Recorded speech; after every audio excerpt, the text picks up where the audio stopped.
Niveau DAX pour aujourd'hui, le 11 février, attention 14h30, on a cette annonce économique, une des 2 plus grosses de la semaine, on l'a vu lundi et qu'en début de semaine, nous sommes toujours à l'intérieur de cette mèche, à l'intérieur de la bougie de la semaine précédente, mais vous vous rappelez, on avait marqué les cadrans de cette mèche et chaque niveau, se comporte comme un support ou une résistance. Daily pour placer le plus haut et le plus bas d'hier, on constate que la bougie d'hier nous a laissé une imbalance qui est collée à ce gap, donc nous allons l'inclure, mais comme vous le savez, j'affine toujours en H4, le début de mon entonnoir de temps pour travailler.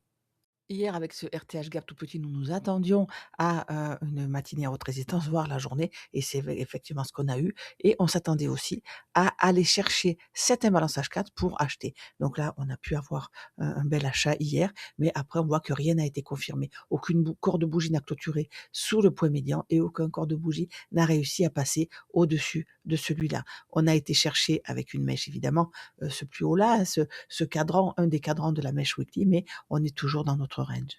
On a eu cet achat que je vais détailler sur le Discord, hein, je vous ai mis le screen, je n'ai pas eu de questions, donc je pense que tout le monde l'a vu. Nous l'attendions sur ce niveau et comme vous pouvez le voir, une fois arrivé au TP3, on a juste été chercher cette liquidité avant d'inverser. On a créé cette imbalance baissière, on a inversé cette imbalance d'impulsion et on l'a vu, le prix a retracé encore une fois pour aller chercher cette liquidité. C'est ce qu'on attend par haute résistance. On a un setup, on ne valide pas, on inverse et on va rechercher la liquidité en dessous. Donc on est encore dans le même état d'esprit qu'hier. Attention, avec la grosse annonce de 14h30, on peut avoir un démarrage plus près de nous. Nous avons l'Asian avec l'opening range ici, le prix d'ouverture de minuit et le plus haut et le plus bas de la première demi-heure, ainsi que la première imbalance M1 qui sert de support et résistance. Donc première impulsion vers le haut. Nous avons été chercher en violet ce cadran, encore une fois, de la mèche weekly. Hein. Vous voyez comme ça, comme c'est très très pertinent. Sur ce cadran, on avait eu cette imbalance qui a été inversée. Donc c'est un signe assez fort et on n'arrive pas à repasser au-dessus.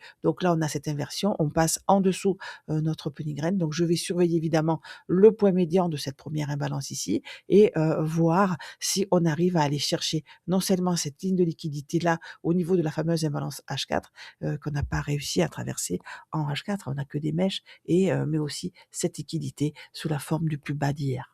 Horaire de Francfort pour le RTH gap, pardon, on voit que l'Asian a disparu. On a clôturé hier soir ici, on a ouvert, donc il est inexistant. On va avoir encore une matinée à forte résistance, mais le prix peut partir lors de la grosse annonce de cet après-midi.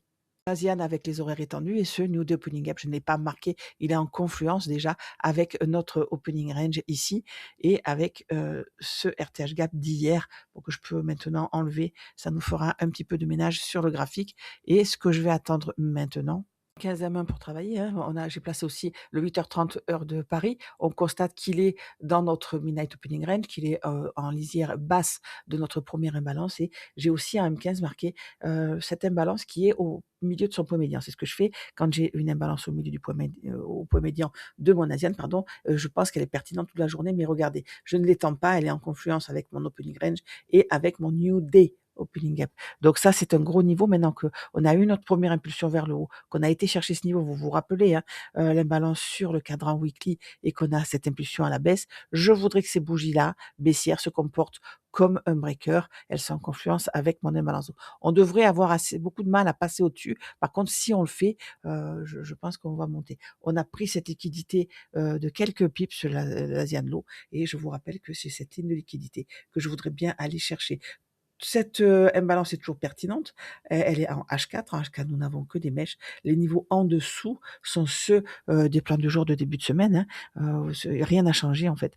Elle peut vraiment tenir puisqu'on a pris cette liquidité et qu'on a eu cette impulsion à la hausse. Donc on peut retravailler les bas.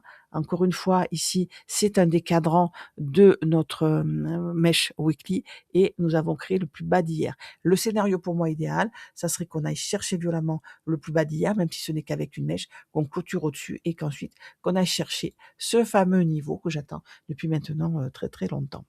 Un point que je n'ai pas soulevé, c'est cette imbalance H4 à gauche ici, avec cette bougie, toutes ces bougies qui sont restées au-dessus de son point médian. Donc vraiment, j'ai en ligne de mire cette liquidité, celle-ci est celle que vous avez vue. Donc on a pris la liquidité, on a travaillé ce niveau, mais nous sommes toujours dans le range. Et dans un range, qu'est-ce que je fais? Je veux acheter les lots et vendre les highs. Je ne pense pas que je vende tout de suite. Je vais attendre comme hier, vraiment un niveau. Je pense pas évidemment l'acheter non plus. Vous avez vu matinée sans doute à haute résistance. Nous sommes sous notre petit range. C'est ce qu'on constate. Les 3 macros de l'open puisqu'il est 9h moins 8. Donc, pendant cet horaire-là à cet horaire-là, on a créé cette ligne de liquidité. Là, puisqu'on a commencé là, on a créé ce plus haut, on a créé ce plus bas. Le prix n'est pas repassé en premium, jamais. On est maintenant sous notre opening range. Je veux voir ce qui va se passer. Et si c'est comme hier, ce n'est pas grave. On peut attendre. On n'est pas des aficionados de la gâchette. Regardez, j'ai attendu ce moment-là, cette macro-là, pour rentrer hier. Quand on a eu ce setup-là, à partir de cette bougie-là, j'ai eu mon idée de trade et le prix est revenu chercher le discount. Donc là, on a cet order block ici, on a inversé cette imbalance, donc là, c'était vraiment à haute probabilité. Donc rien ne sert d'être pressé, hein. À 9 heures, moi, je veux la prise de liquidité de 9 heures pour me faire mon idée et ensuite pouvoir rentrer pendant une macro, pendant ma kill zone de Londres.